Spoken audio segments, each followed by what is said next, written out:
are listening to Nakedly Examined Music, a podcast about songs and songwriters. My name is Mark Linsenmeyer. My guest for episode 148 is David Cross. Famous for his violin playing in King Crimson, you're right now hearing Exiles from their 1973 album Larks Tongues in Aspic. He has since recorded 8 albums under his own name, plus numerous collaborations. We'll be discussing Predator by Cross and Jackson, that is David Jackson from Vandergraaf Generator, from the 2018 album Another Day. Then The Pool from the most recent David Cross Band album Sign of the Crow 2016. And looking back to Awful Love from his album Closer Than Skin 2005. We'll conclude by listening to Crossover by David Cross and Peter Banks, which is the title track from Crossover, recorded in 2010, released just last year. For more information, please see davidcrossband.com. For more about this podcast, see nakedlyexaminedmusic.com. And to support what we're doing, please go to patreon.com/nakedlyexaminedmusic. So I will play a little bit of Exiles from King Crimson's Larks Tongues in Aspic, 1973, to kind of orient folks, but I want to get us pretty quickly to your newer stuff. Maybe we can get a little into the progression here. Of course, you're on those 2 albums by King Crimson, had written a little for Red as well. And then there's a jump to about 1987 before your first low-flying aircraft. And then a while after that, before the David Cross Band. And then it's been, a pretty consistent pattern of releases, often with the same folks, but then a lot of collaborations as well. Can you say anything about that little journey, that doing the Crimson thing and taking the break and then getting back into it? Yeah, I wasn't taking a break. I just became invisible. But I still existed and was very busy. But you had started teaching, right? Somewhere in there?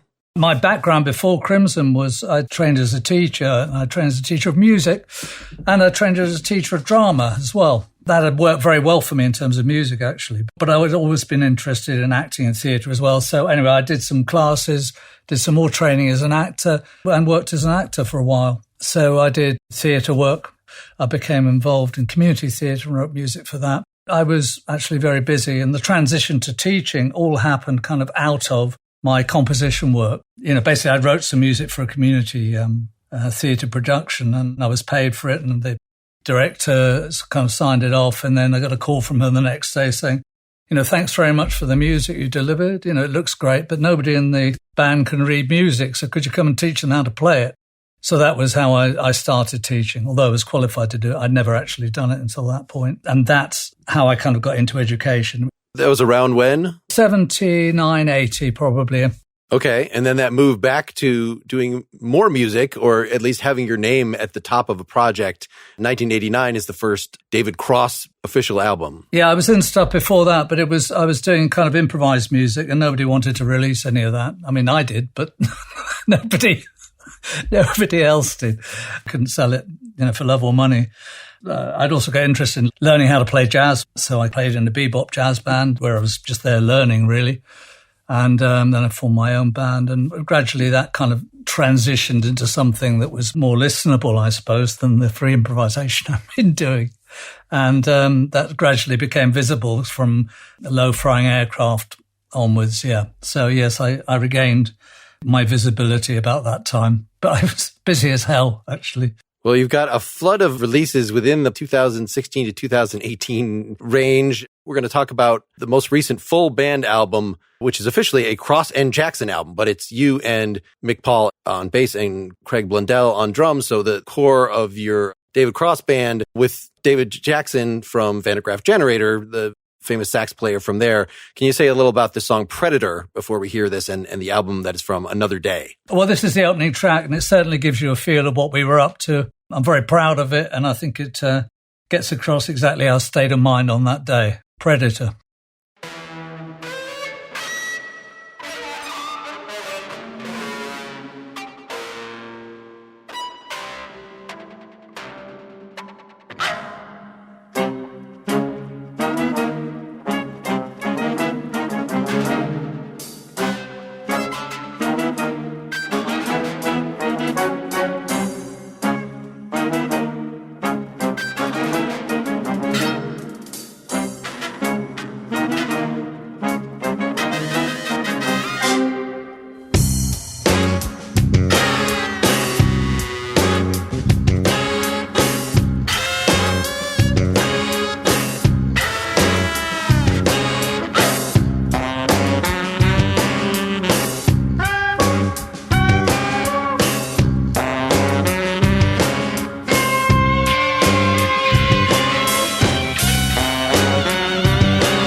All right, so this intro, I couldn't actually even tell. It's so affected whether this was violin or sax doing strange noises before we kick in.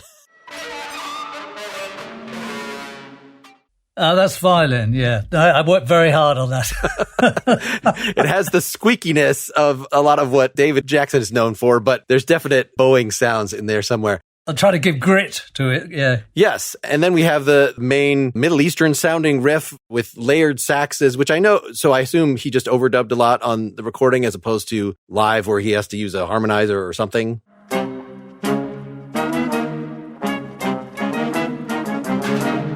Yeah, it was great. He stacked it at home. It started off as a thing called playing in fifths, I think. I found it the other day, which was a little sketch I sent to him where I mapped out the sections and the tune and the rhythms on violin. I just did a rough of it. He really liked it, went for it with his saxes, so he created all the lovely sax parts that are in there. And he kind of gave it some shape, actually, which is something he's really good at. I'm very good at scrappy bits of paper and inspiring ideas that kind of go nowhere, but he's very good at getting them organised.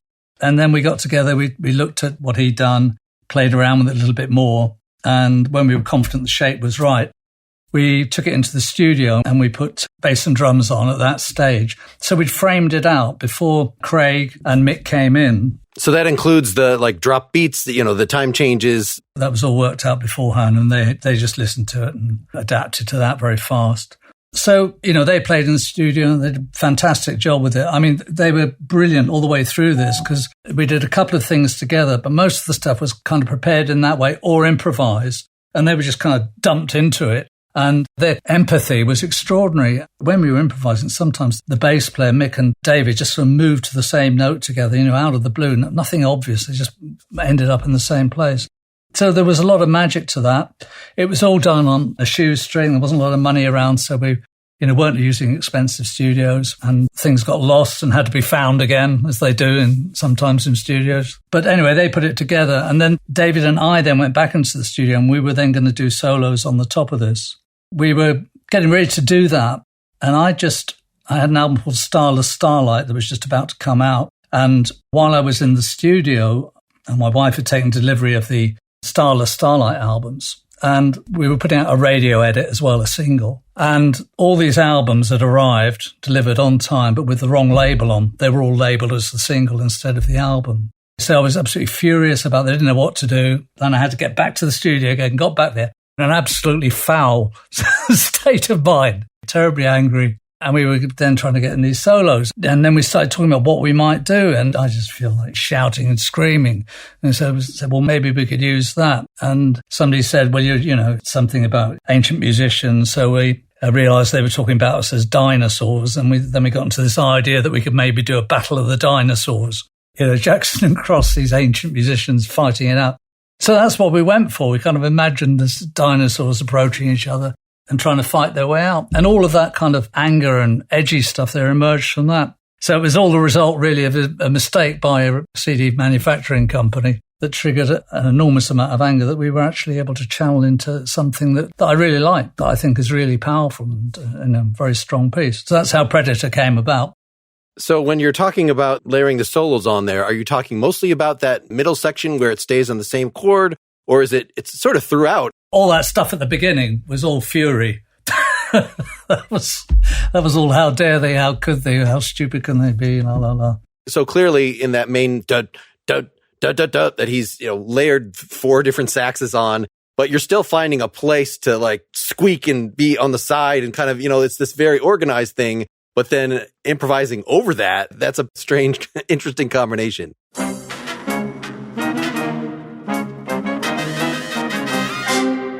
We went for that quite a lot in that album, trying to put those kind of things together. The idea that something's kind of somewhere you can get your foot in, somewhere you can hang on to and listen to and want to listen to. So the idea of organising a lot of it and then having a lot of it very disorganised and really quite out there was what we were trying to do. We didn't want to be completely unlistenable. On the other hand, we didn't want to be completely predictable either. And so we were trying to find this middle ground that had strength to it.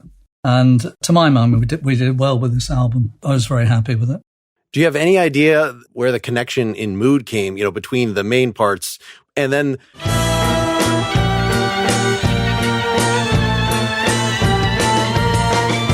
Yes, it was. That was there right at the beginning. That was in the composition. Right from the beginning, I had this sort of sense of a kind of cartoon or something like that, an animation or something. You kind of go back a distance so that the thing's quite earthy, quite gutsy, and it's coming straight out of you. And if you take somebody else looking at that, it just looks like a show. It looks like a bit of a performance. All that was in there really right from the beginning. And once we got into this kind of dinosaur stuff as well, it kind of took on a kind of circus atmosphere. It was kind of like these two performing animals in us. I mean, we're all performing animals, aren't we, really? But, these kind of performing animals in this bizarre dino circus. And the waltz is a kind of reminder that we're on show. It's a bizarre show that's taking place. The more we got into it, the more that waltz thing fitted. This is a section where you go back and forth between the 4/4 and the 3/4.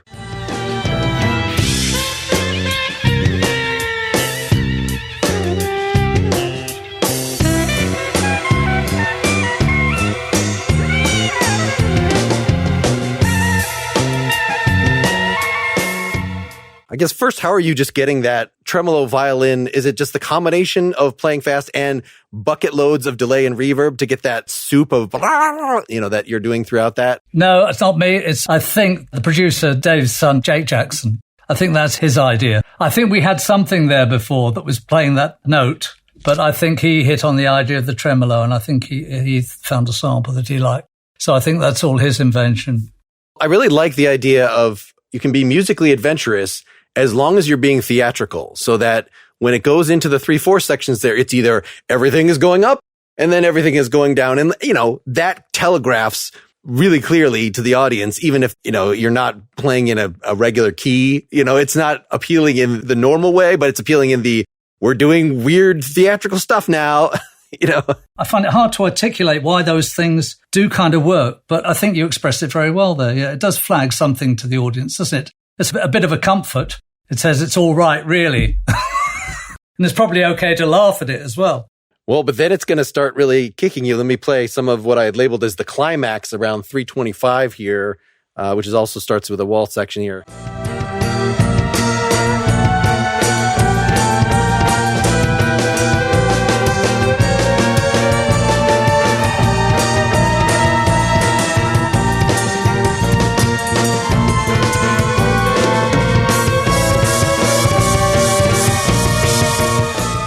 I wasn't sure if you were just really compressing the drums or the cymbals were something was peaking or flattening, like he's getting more excited than there was space for on the track.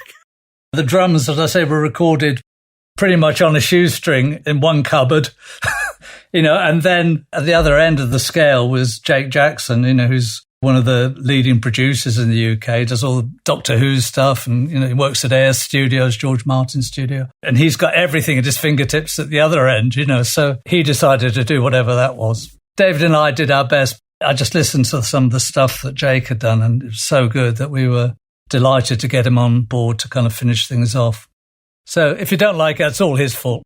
I like it. It just has a very modern sheen to it in a way that if you were even recording with equal equipment like that in the 70s, that section in particular just invites comparisons to, okay, Bruford, the kind of let's fit extra notes that we're kind of repeating the same thing, but really amping it up by just doing technically amazing things between every little bit in there. Craig certainly likes to get every little bit of energy and micro spaces and God knows what in that he can. He's fantastic. But the sound thing is probably higher than my pay grade to even comment on. So I won't expose my complete ignorance by going too far commenting on that bit. And then the bass in this, is he playing a 5-string, a 6-string? And it seems like there's some very low notes. I think it's on the 6th string at the moment. He kind of seemed to be getting a new one every year at one stage. But he also is playing right up there in, in the guitar, violin area as well. We do swap over at some stages. His response to not having a guitar in there is sublime, actually. I think that's one of the things that was very exciting about the album for David and I, really. We started off with the two of us because we really didn't want that middle area crowded out with a guitar or even with pads and keyboards. And that's what we got. And then actually when Mick came into it as well, it kind of gained another dimension because he would be, suddenly popping up above you to play high on his instrument as well. And he's a very lyrical player, actually, when he starts playing high on his instrument. that really gave this extra dimension to the whole thing as well. When you've had David in some of your live shows, I watched one that was just the two of you, but have you brought in the whole band and, to actually have a chordal instrument holding down, since you can't, you can still double stop and he can still use his harmonizer, but do you feel that you needed something else to fill the gaps there? We never did it really. David and I did a kind of opener. We did a European tour where we were opening for the band and he was in the band as well. So, it's like a duet, two people opening. But we didn't really try and get the bass and drums into that situation. I think because we wanted to just explore because we started off as a duo. We started doing gigs as a duo. In a live setting, just improv more and have that freedom. And that we were enjoying a lot. When we started playing on our own, we started being able to use drum loops and things like that anyway, and that was working fine. We did want to do it, but just kind of never found the situation in which that might work. But, it might happen in the future. I mean, are the electronics sort of an essential part of being able to, as two single-note instruments, non-chordal instruments, to be able to create something on the fly and have that fill up the sound, as opposed to having just two fighting bumblebees? Yeah. I mean, we're both using loopers, and I think David rather better than me, really. And I use delays and things as well in order to build up textures. And on stage, we have a keyboard which either of us will play if we need to. So we do sometimes use that. But mostly we try and build it up through loops and delays. And it just does give us a backdrop. It would be probably a bit too dry and bare without something like that going on. Before we go on, I want to do some ad reads. I've talked to you folks a lot on this podcast about Masterclass. Hundreds of video lessons from more than 100 of today's most brilliant minds. Available to you anytime, anywhere on iOS, Android desktop, Apple TV, Amazon Fire TV, Roku, etc. These are cinema quality classes, but you can also listen to them as podcasts, speed them up. With your Masterclass annual all-access pass, you can really drill into one class or skip around. The class that was highlighted when I just went into the app is Neil deGrasse Tyson on scientific thinking and communication, which is very much like a podcast. It's 13 videos. The whole thing is only about 2.5 hours long, and he is such an entertaining speaker. I just watched a lecture on cognitive bias, all the things that keep you and me from thinking clearly. So yes, you could open this app just about every day and find something pretty fun. Maybe I could improve my style with Tan France, teaches style for everyone. I could learn more physical control of myself as a performer by watching Samuel L. Jackson teaches acting. I could learn to better relate to an audience by watching Steve Martin teaches comedy. And of course, come on, the music classes. Questlove on music curation and DJing, St. Vincent on creativity and songwriting, Timbaland on producing and beat making, Carlos Santana on the art and soul of guitar, Herbie Hancock on jazz. The list goes on and on. The lessons all come with downloadable lesson recaps, supplemental materials, often sheet music for these music courses. This is something you can fit in your life, and an annual membership is only $180 a year.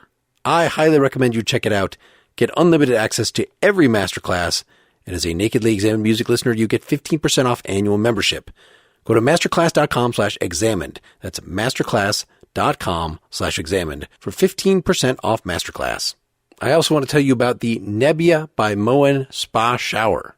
This is an easy way to add some luxury, relaxation, fanciness to your life, and you will get a lot of water savings out of it. This is a new revolutionary shower head. It was developed by former Tesla, NASA, and Apple engineers. They spent years researching and developing a superior shower experience.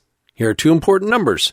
45%, which is how much less water used as compared to your typical shower. This thing will pay for itself in less than a year, better for the environment. But listen to this other number, 81%. That's how much more powerful the spray is than the competition. That is crazy. So either of these numbers would give you a sufficient reason for buying the thing. The fact that both of them go together is hard to believe, yet true. This is a powerful spray, atomized droplets, served to fill up the air, which is what makes it feel like a spa. Nebbia by Moen can be installed in 15 minutes or less without the need for contractors, plumbers, or broken tile. If you can change a light bulb, you can install Nebbia by Moen. I did. So check it out. And while you're at the website, check out their other accessories, shower shelves, shower curtains, hooks, bath mats. They sent me one of the bath mats. It is super comfortable. All the stuff is extremely well designed and environmentally friendly. The Nebbia by Moen shower spa starts at just $199. And for Nakedly Examined Music listeners, we have a special deal for you. The first 100 people to use the code NEM at Nebbia.com will get 10% off all Nebbia products. Nebbia rarely does deals like this, so this is a great deal to jump on. Go to Nebbia.com/NEM. That's NEBIA.com/NEM to check out what they have to offer. The first 100 people to use the code NEM when checking out will save 10% off all Nebbia products. Again, that's Nebbia.com/NEM. Use that code NEM to save 10%. Let's get the second song on the table. So this is the full band, the David Cross Band, Sign of the Crow, 2016, the last full band album. This is The Pool, one of the singles from it. We're going to play the full version, the 9-minute version, but there's not a lot of fat in this 9-minute version. Like it's just a kind of a slow song that takes a while to state itself, but there's some soloing and things, but it's not a crazy prog sound chaser, Tales of Topographic Oceans sort of voyage. Like, no, it's very based on this nice melody that, it's hard not to associate this with the lyricism of the ballads from that mid-70s Crimson period. And actually, this is the first one we'll have lyrics on, with Richard Palmer James bringing back the actual lyricist for that era of Crimson. Do you want to say a little about this song? And, I know you've been working with him for a while. How does he just send you lyrics, or does he get involved after you've had the melody? We've always wanted Richard to just send us lyrics. Actually, he won't do it. Oh, not a Bernie Taupin. Okay. No, no, you send the tune. So that's the way we've always worked. And it's been great. It's worked very well. I don't know why he doesn't want to work the other way. He does write some lovely stuff. We quite like working that way anyway. I mean, I like writing tunes. Can I ask you mechanically, what do you send him? You're playing the tune on violin and put words to that part. I don't generally write on violin anyway. During this period before I became visible again, I was writing a lot of music for theatre. And I was just writing that by writing a score quite often, or, doing something on a keyboard. And also, I carried that forward when I started working with the band as well. I don't generally, there's one big exception, which we're going to play later, but generally I don't write on violin. I write a tune, I write for something I can vaguely hear that's outside me. If I could do it straight away, it wouldn't be worth doing somehow. I always love that feeling of reaching out for something that doesn't exist yet. I'm sure I fall short all the time, but that's what I'm trying to do. I'm trying to swim upstream to find something where nobody's quite been before. And I certainly find places I've never been before. Actually, the Pool is a place I hadn't really been before. In writing theatre music, I'd learned to write nice tunes, nice chord sequences and all that. With this, I really wanted to in my mind, I was going right back to when I started and used to play in folk clubs a lot, about pre-Crimson.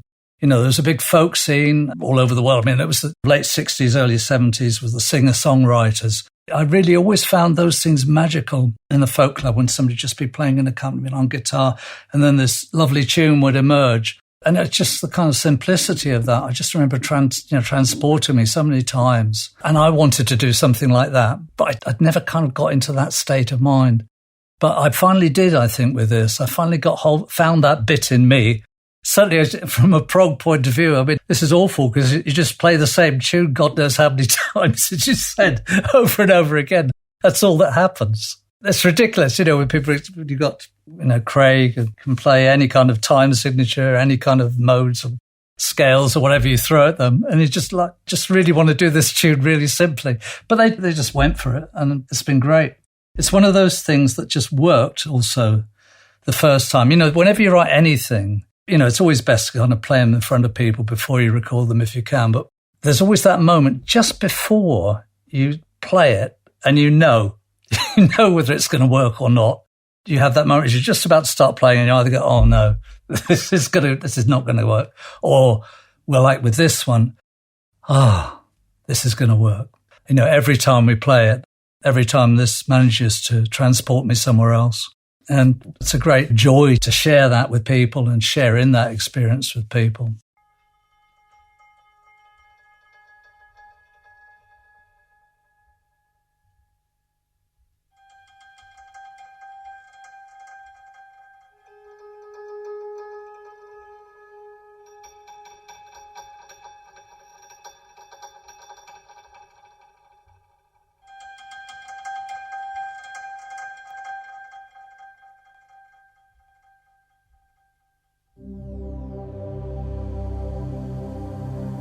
into the pool,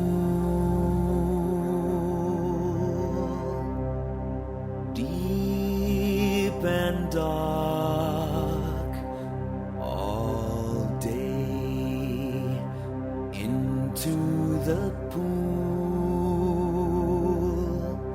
all alone, all alone.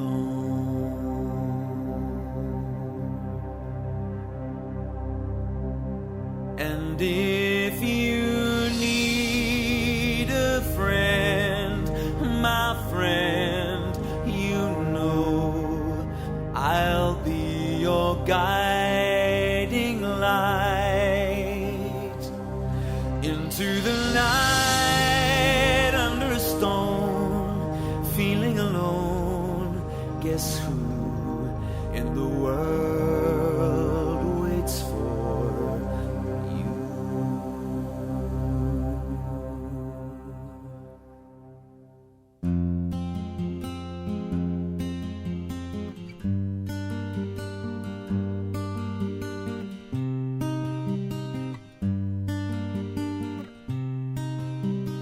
Into the pool,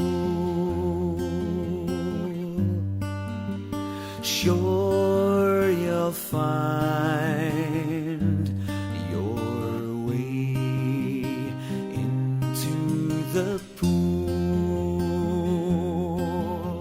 in a dream, in your dreams. So many rested here before, and no one cares what they leave behind.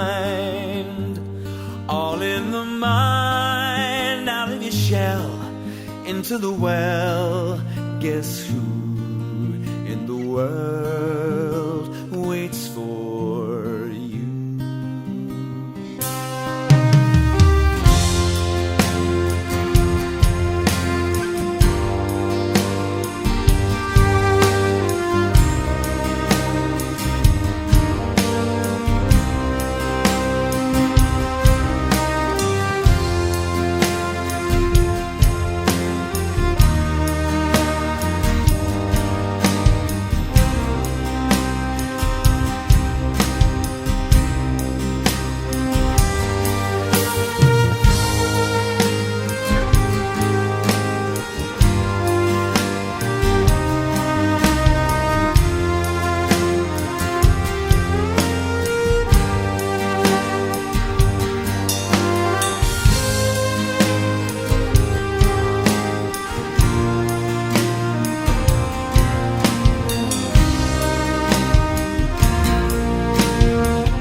told. Don't be afraid if you reveal a foreign face and a stranger's heart falling apart out of the blue into the new.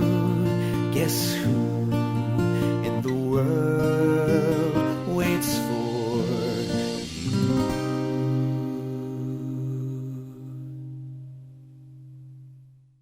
So when you do this live, I could picture this being a closer, but then I cannot picture, say, Craig on drums being this restrained if this was actually going to be the closer. Okay, we're repeating this for the fourth time. Can I add in those extra notes? I was really surprised by the very end of this tune, that it's been so long and it's just, no, we're just going to go back to, there's no stinger. There's no, the whole band roars in. It's just got the little cymbal shimmer that, has happened many times in the song. And that's it. That's what's going to punctuate the end. Not even a big ta-da, No. It's a triumph of good taste. No, we didn't used to finish with it, by the way, no. It's always kind of at the heart of the set. So it's kind of, somewhere in the middle when you want to break people's hearts and then you got them on your side and then you do something awful after it. We come into something really... Play 21st Century Schizoid Man and... Yeah, if it was near the end, that's where that would come next, yeah. You destroy it all. So I saw, in addition to Richard Palmer James doing lyrics, that Mick Paul, your bassist, and Paul Clark, your guitarist, so they're the missing element of the band from the last tune, are co-writers on this. I mean, in terms of, you knew it was going to be an acoustic guitar thing, but was it actually Paul that then made it an acoustic guitar thing? Actually came up with that particular riff. Yes, I think it was. But by that stage, with this particular album, we'd kind of agreed anyway that we wanted to share the, those writing credits anyway, because it just makes it easier. If you're not competing for something, if you're just saying, okay, look, we just pick out whatever works because it works, it's a better way to relate to people anyway. But yes, I think he created that. From what I remember, always Paul creates something better than I can ever conceive anyway. So that was him again. It's funny, those are the things that make him nervous. He's a lovely guitar player, and he can shred and do all the wonderful solos and things like that. But the things where I see him shaking on stage is when we're about to do something like that. So those arpeggio things. And I don't know why. He always does them beautifully. But, somewhere in his past, somebody must have said, oh, you can't do that or something. And it made him nervous. But he does it. It's lovely. Well, and it's not like you architected his guitar solo. So about 4 minutes in, where you've been soloing a little, mostly just doing the melody, playing the tune. And then he takes, and when I first heard this, I was like, this is a little cheesy. But now I just, it really pulls at my 14-year-old air guitar heartstrings in terms of... No, that's all, Paul. It's absolutely wonderful to me. Once he'd done it, I couldn't think of anything else to go in there. And it had to be that.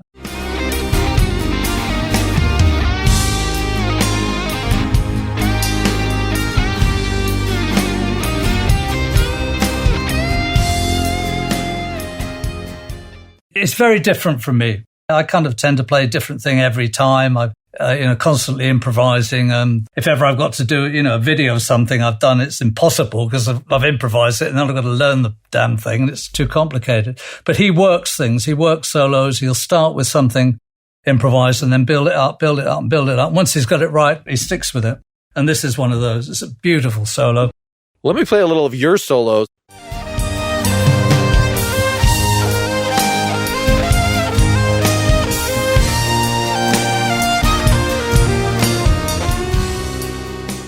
Yeah, and especially that bend that you end with, it sounds very guitar influenced. I mean, can you say a little about sort of how your violin rock soloing style has evolved over the years here?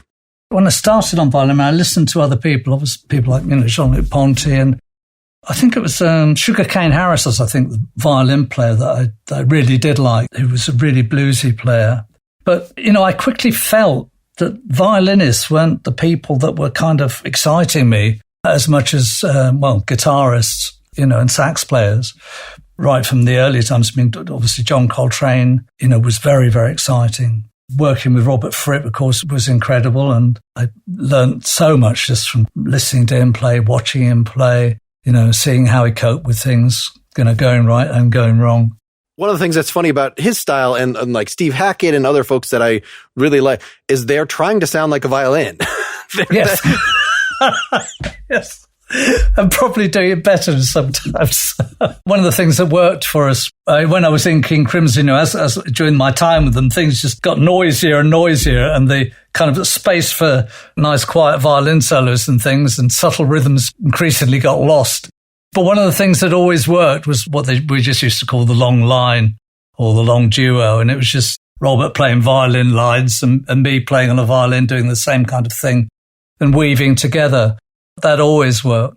I just so much preferred his pseudo violin line, if you want, to mine, that I kind of tried to pinch his sound as much as I could because I really liked that. Well, as part of that, do you play acoustic violin much anymore? I've just seen you, I would think from a practical stage perspective, not having to worry about a mic on a wooden thing, Well, a couple of things happened. Once I trod on it, the one I had with Crimson was acoustic.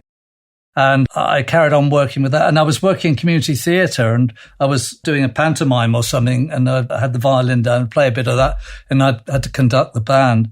And I trod on my violin. I broke the neck off. And I mean, that's not the kind of thing you do when you're used to being around your instrument for a long time. You just don't do that. So, I took that as a very kind of Freudian slip.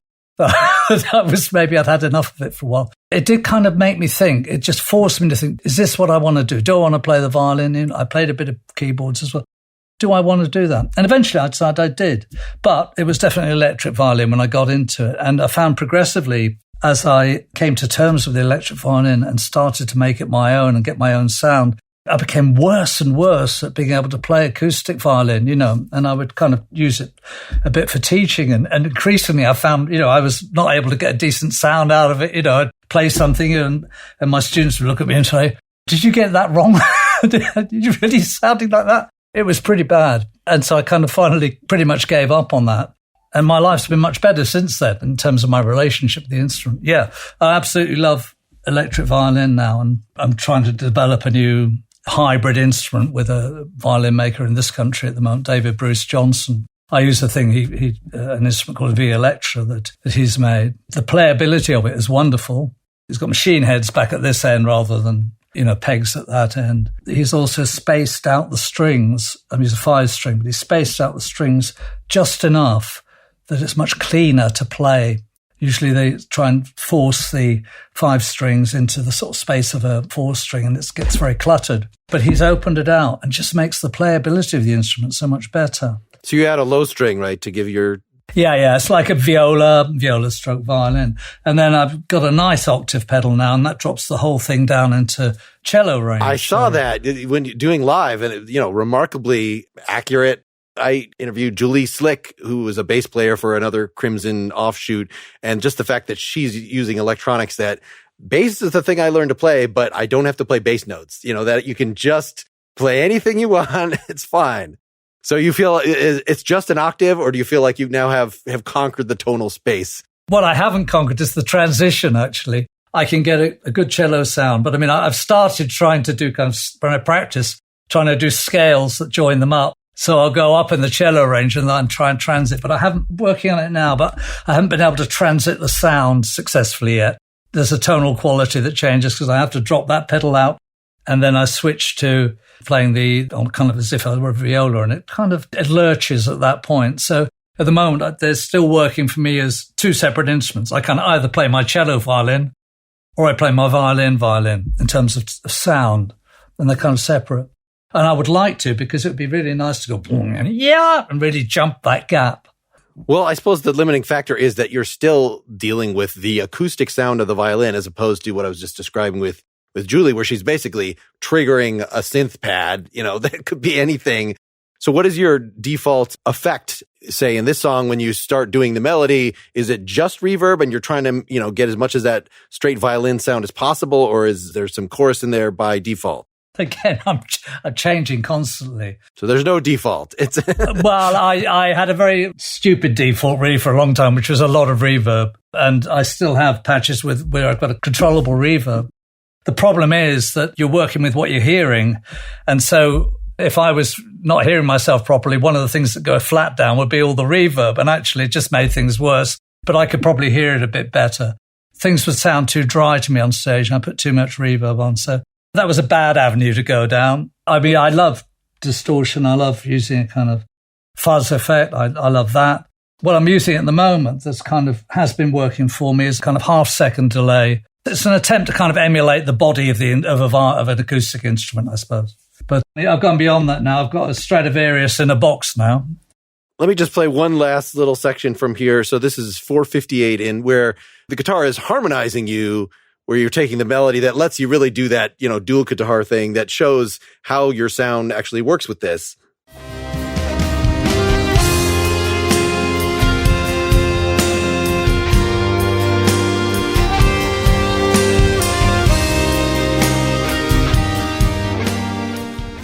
Yeah, that those just mesh so well that it could just be two guitars, but you're allowing some flexibility, given how slow it is, with that he can add some extra trills or you can add some extra, you can have a little bit of difference, but it still has that very locked in. I remember talking about this, when we played this on stage. I think some people are amazed how much we work at trying to get that sympathy, that empathy together, We watch each other's fingers. He's looking at my vibrato. I'm looking at his bending. We're kind of listening, looking, feeling it through. You don't just play it and it works. You work it. That's one of the joys of playing with good players like Paul, is that they're tracking you and you're tracking them. Well, let's move to an older iteration of this band. Different singer, different drummer. Awful Love from the album Closer Than Skin 2005. I was reading that this was the album that kind of, you'd had some solo band things, but like this one sort of hit the spot where you kind of, this is my sound going forward. Can you say a little about this period and this song we're about to hear before we hear it? When I started off, we didn't have guitar, for instance. And then as things moved on, we got guitar in, we got working with Paul Clark, and that became kind of a fundamental part of the sound. And, we were setting out to write coherent rock songs. And I suppose there's this kind of metal edge to it. So it's kind of prog metal or something like that. The other thing that was going on a lot, which is in this track, is loops. People were starting to use a lot more loops around that time. I think there's a fairly poppy drum loop that we used on this. And then the drummer, a guy called Del Lloyd, who's a fantastic player, who lives in the south of England near to me. He was using a Roland kit, electronic drum kit, and he'd kind of created his own sounds on that. We kind of meshed those in with this drum loop. A lot of the sounds he was getting were quite in at that time, and they worked well with the bass. So that's kind of how it was kind of bass guitar drums were finding a thing that was starting to work. Yeah, unexpectedly danceable and funky in the chorus here, given how dark and Eastern this main violin riff and the vocal line sounds. So you said you actually wrote this one on violin, that this was an exception. Yeah, that's right. It was an exception, yeah. And just going back a tiny bit, I believe always that there ought to be something that people can hang on to. We didn't see the point in playing music in which there was nothing to hang on to. Maybe we've gone too far. Maybe there's too much to hang on to in this. I don't know. But anyway, yeah, this actually started from It was actually a violin riff, and it's very unusual.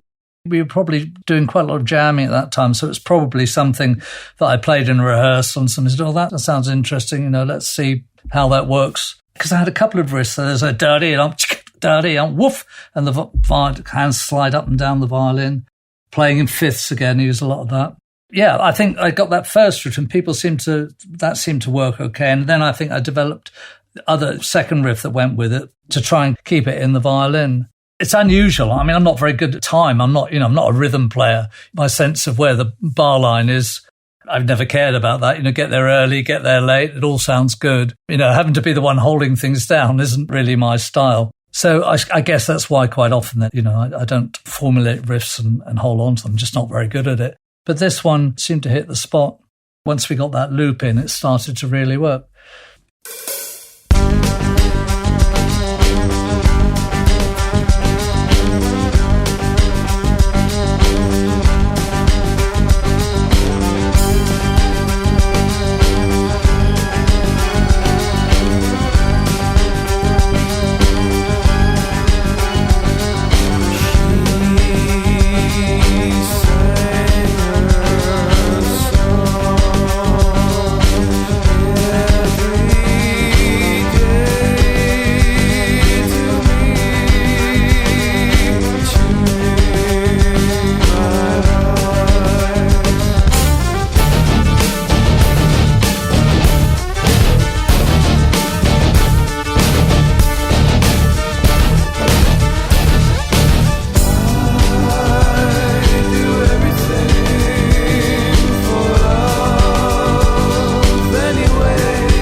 Yes, very nice, aggressive, really something to just grab onto right from the start there. Once you're doing that, I guess that Eastern melody just rolled off, or was this one of your co-writers that was contributing that much to it? Can you say a little how the collaboration worked on this one? The romantic section that we're in now. Yeah, I can't remember. Okay, well, that's fine. I'm happy to take credit for all of it, but I suspect the notes are liable to be mine, or part of them, but the chords are liable not to be. I can't remember. The harmony, any harmony stuff is probably not mine. We were probably hacked it out in the studio together. That tune would have been created before Richard got near it. So, that had a life all of its own. So the romance was in there, the kind of warmth or whatever that's in there was in there at that point, and the angularity around it. Then he came in with the tune. And then is it always the actual singer? So Arch Stanton in this case, and in the last one it was Ginny and Wild. Right, okay. Is that just the last thing to be added? It does tend to be, yeah, to my shame. Although the singer doesn't have to hang out while you're working out Well, this is also an evolving situation, because we're working now with Gin in a different capacity, much more kind of integrated. But yeah, Gin seemed quite happy to come along, sing a bit, then disappear off, banging the tambourine, running around, smiling, keep dancing on stage. Well, we got on with the meat and potatoes of the proggy rock. Then he'd come back and sing a tune at the end. And he always seemed happy to do that. But it kind of gradually dawned on me that it didn't seem to do justice to him either. Arch and him are both great singers. And I think it's just because when I started back on the road to visibility, I think we started off as an instrumental group, quasi-jazz instrumental, and then gradually put a guitar in, and then maybe even more grudgingly put a singer in. And then actually, as they came in, started to enjoy the whole thing more. I kind of feel certainly about both these singers, actually, that we didn't use them nearly enough in these albums. I think maybe more on Sign of the Crow, we had a bit of space for Gin to do wonderful kind of multiple vocals. But there was one last one to hear about anything. Well, this one, at least, we do have harmonized vocals through the choruses to thicken that out. And that Eastern, that's the first, of course, being in a sort of Crimson mindset, approaching all this stuff. Some of the earlier stuff sounds more like this could be a John Wetton melody, but this one is the only one that actually sounds like it could be an Adrian Belew melody, like some of those particular way he's sweeping up.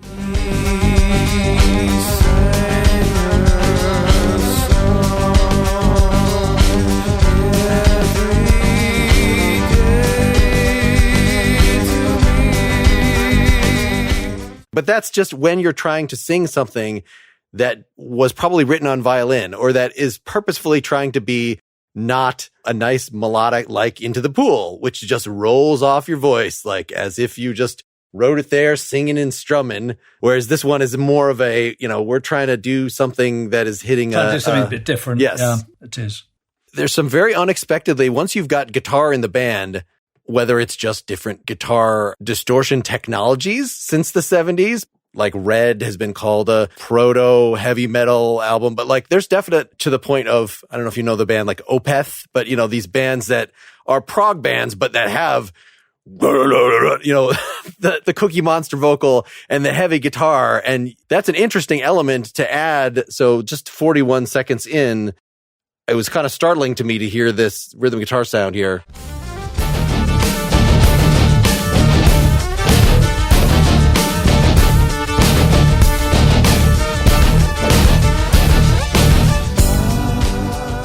That's full-on metal headbanging. Yeah, it is, isn't it? Yeah. It seems like it just comes from a different sociological place than the violin or something. Yeah, I think Crimson was, in a part of what we did in our time, was definitely, I think, heavy metal. And I think, a lot of Robert's sounds were like that. Yeah. I guess it's the sort of Deep Purple is being the connecting tissue between prog and metal there. I'm not good at guitars either, I'm sorry. I have an accountant who's a guitarist, and every time I come in, he wants to show me his guitars and talk about his guitars, and I don't know anything about them. He's always terribly disappointed. Play you one other guitar section then, which is definitely a particular Crimson song, but I can't think of which has invaded just for this chord.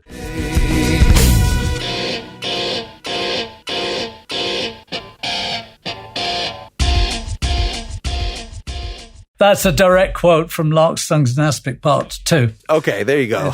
It's the introduction to that, yeah. No, it was meant to be just a little reference to the past, a little thank you. So I think that's Paul playing that, I think he just copied it, yeah.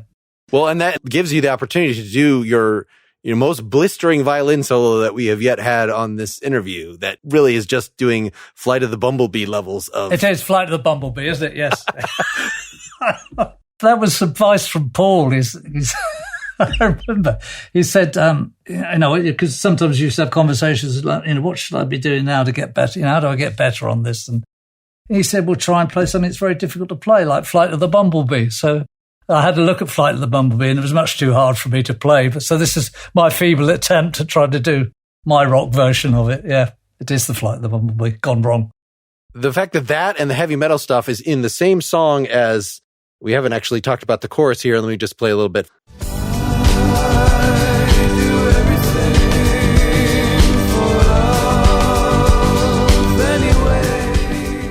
The way you were describing that... I'd do anything for love. Yes. You were describing that as that was the infusion of the rhythm players, working out that little funky thing together. Does Richard have any vocal, I know the cigarettes, ice cream thing, like there are some things that Fripp would insert that before it got to the lyricist. Did you expect it to be something as sort of straight ahead as I'd do anything for love in this section, or was that... With Richard, I just act out of complete faith, actually. I always expect him to come up with the unexpected or with the totally appropriate, but slightly twisted. And he always does it. I'm not sure I ever understand his lyrics. They're always open to, at least 75 interpretations. We've never agreed in the band what any of the lyrics mean. There seem to be different things. The singer doesn't have to understand. No, not at all. Not at all. Actually, the thing I'm progressively realizing about lyrics is that the music actually is so much more powerful than the lyrics. Even when it's just totally a song, you actually could be singing about something that runs totally against what the music is. The music will win. The music somehow will do its magic and will work with or despite the lyrics. I think it's really interesting. I mean, we have conversations together about, what do things mean, and it just totally different ideas. And it doesn't matter. I just really, it's kind of, I thought one stage that maybe we all ought to be on board, message-wise. We all ought to be agreeing on what the pool is about or what Awful Love is about. But it's starting to dawn on me that it doesn't matter at all. It really is. The music does its work. It generates the activity. It generates the meaning in the listener. And so the fact that the pool seems to be about, by the end, like an invitation to oblivion. But it's, this very nicely, it's euthanasia or something rather than... I'm with you on that. That's what it seems to me as well. But Jin's always saying it's about transformation. It's about change. It's about becoming something else, which is kind of Buddhist-y, I suppose. But, I think he has a different take on it from how you or I might. Well, I can see why Richard might not want to do lyrics first, because in this song, at least, in Awful Love, that contrast, like why I'd do anything for love is not a big cheese fest, is because you've had this very dark thing like that is already kind of spelled out what anything might entail. That a little bit, so that it does not just become a disco song and stay there. It goes back and forth. And actually, how does it end?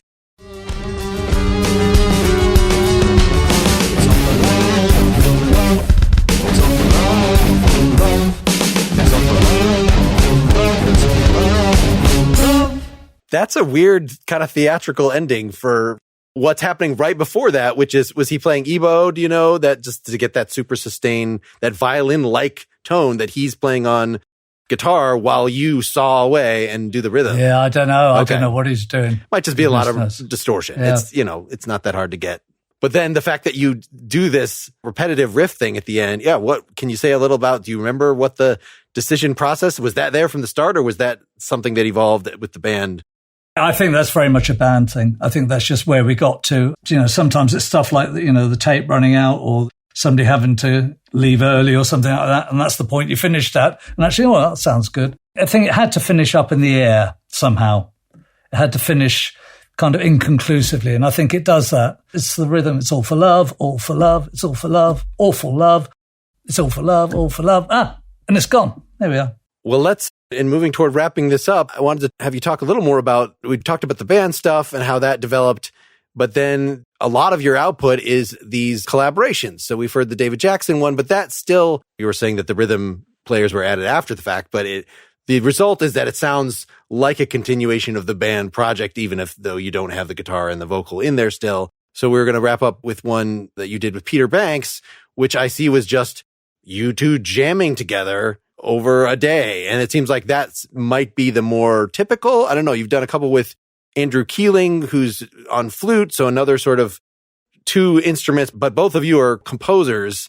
I don't know if you want to generalize, or, are a lot of these collaborations just, I went over to somebody's house one day and we just did something and it became that would be the jazz man way of creating albums, that, Miles Davis, every time he would breathe, there's a new thing. There's a new album. It is and it isn't. Going around having a jam is, yes, that is absolutely the basis of it. But there was a thing which for me started with, I didn't think about until Crimson, and it's to do with the way we started to create material when we got into the second album, Starless, which was to do with taking improvisations, and then composing around them, something I call back composing. So something's kind of there, but it needs a bit more. So then you compose around it, or you loop a bit of it, or you kind of create it. And I was really, particularly with Andrew and then with Peter Banks, really into that, exploring that idea. And Andrew was quite taken with it as well. So when we did our album English Sun together, that was a big feature. So we would improvise, and that would be kind of raw stuff. And then we would say, well, what else can we do to just lift this? And that's one of the ways that we were working. With Peter Banks, all we had was that jam session. Because we did the jam session, we kind of both quite busy, and, we didn't get back together to take it forwards. He then died, and I couldn't even bring myself to listen to this for a couple of years because, people improvising, it's very exposed stuff. It's very raw stuff. And I found it really to even think about it, quite emotional. But I did come back to it, and of course he wasn't there to work it out with. He wasn't there to play with. David and I did a lot of this. David Jackson and I did a lot of this, and he was with me, and we worked it out together. And it's a great thing of creating together. But of course, Peter was gone. I started working on it on my own. I didn't like it. I didn't feel all the gaps, all the things that have kind of emerged from our conversation today, all my ignorance, about guitars and things like that would come up. And I thought, well, Peter would know what to do here. And actually, I don't. I can do this, but I don't want it to just be me. So I got a hold of Tony Lowe, who'd done all the mixing on Starless Starlight, which is another album, the collaboration with Robert Fripp. He'd helped create that and made it fuller and richer. So he did an immense amount of work on these little improvisations, turning them into kind of proper pieces and constructing. We'd done some stuff with time, just with the drum, click drum track. Okay, I was wondering with that for the bringing in the drummers, if it was truly a freeform improv, how is this even possible? But okay, I see. Yeah, some were, but I think about 3/4 of them, I think we had time going through it. So we had that at least as a starting point. So something was in time. So Tony worked from that, and he created drum parts, bass parts. Well, yeah, it became a prog supergroup of sorts, with a lot of other people associated with. Yes, the song that I picked from this, the title track, Crossover, doesn't have any of that. It's just the two of you. I mean, was there at least some, a lot of affecting of his guitar after the fact, or was he playing live through those effects? Do you recall? I'd have to listen to it. It's a long time. I'd kind of never listen to anything. Once it's gone, it's gone. So I'd have to check it out. Well, there's some brilliant delays on the guitar. It's not even obviously guitar. It's not like his style jumps out because he's playing through some pretty thick effects. He had a new pedal that day. I know that he was trying out. So I think there was a lot of the stuff, I think that probably would have come from him initially. We'll play it in just a minute here. So this is, again, Peter Banks, the original guitarist for Yes, just the two of you doing the song Crossover. Anything before we say goodbye else you want to plug? What are you working on right now? Well, with David Crossband is doing, just finishing off a new album, which includes some songs that we played before. So there are 2 Crimson songs on it, Starless and there's Exiles. But these are songs that we are just approaching in a different way from the way we've done them before. And there's also then a couple of tunes from Another Day that we've turned into songs that Gillian is singing now. And then a couple of older compositions that we've totally reworked. So David is part of the band now? Is that? No. No, okay, all right. David was part of the band and then moved out. Okay, gotcha. So it's a smaller unit now. Anyway, it's all new stuff. And one of the main things that we're doing in this is we've recorded a conversation that we had, about 40 minutes worth of chat. And that kind of is feeding in and out of this music as well. So what I'm trying to explore in this is the whole thing of basically music is the people involved in making it. So this is kind of trying to explore where those boundaries are. You know, where do the people stop and the music starts? And this whole thing I was getting at earlier about the power of the music is music is just so powerful. You know, and sometimes it's just totally at odds. You see these people who are kind of obviously completely, you know, neurotic, mad, disorientated, God knows what, you know, and then suddenly, you know, they're playing something absolutely beautiful, sublime together and totally on task, you know, and then you ask them, you know, which way is the stage at the end? And then no idea and don't know what's going on. And there's this kind of disconnect somehow between the people with the R, which are often a complete mess, a lot of musicians, and the richness of the world that we're allowed to inhabit when we make music. So it's kind of exploring what the hell that's all about. So I don't know quite how it's ending up, but we've recorded all the songs, we mixed them, and I've done links to all these link parts, and we're just trying to make it make a bit more sense at the moment. So that's the big one coming up. I've also done another album with Andrew Keeling called October is Marigold, which is we'd recorded one track already and we've recorded a whole lot more now. And that's beautiful, beautiful flute, keyboard, violin, very simple and lovely stuff. Some harshness in there, but it's very, very lyrical piece of work.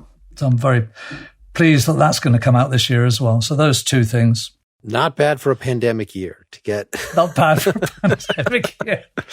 I don't like it at all. I know nobody does, but people think if in a pandemic, your musician's just going to get on and produce wonderful work. But, you know, it's the people. If you're not meeting the people and sitting down and looking them in the eye and smelling their sweat and smelling your fear and all this, it's not happening. This is still a disconnect. We need, Zoom Plus if we're going to have to keep working this way. I find it I'm probably too old to adapt. I really do need people. I do need touch and that kind of stuff. Old school human. Well, thank you so much for doing this. Pleasure talking to you. Mark, yeah, it's been really great. Thanks a lot. All right, here's Crossover.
Thanks so much to David. Longtime listeners will know of my love for those 70s King Crimson albums. We talked about another song in there with Bill Bruford quite a while ago here, but I was not at all aware of his voluminous solo work and collaborations. I hope you check out some of that. Have a look at davidcrossband.com. I should also mention he was on a very good live album, Stickmen, featuring David Cross. That album is 2016's Midori. Marcus Reuter, my past guest, being a member of Stickmen. So as usual, I will link to some of the live material and other things that we didn't get to cover here on the blog post associated with this episode at nakedlyexaminedmusic.com. Make sure if you enjoyed this that you are subscribed directly to the Nakedly Examined Music podcast and not just listening on the Partially Examined live feed. If you really like this, you'd probably like to see my notes on these songs. Sort of chart everything out. I've got the lyrics. You can see what stylistic elements, arrangement elements I had picked out that I used for this.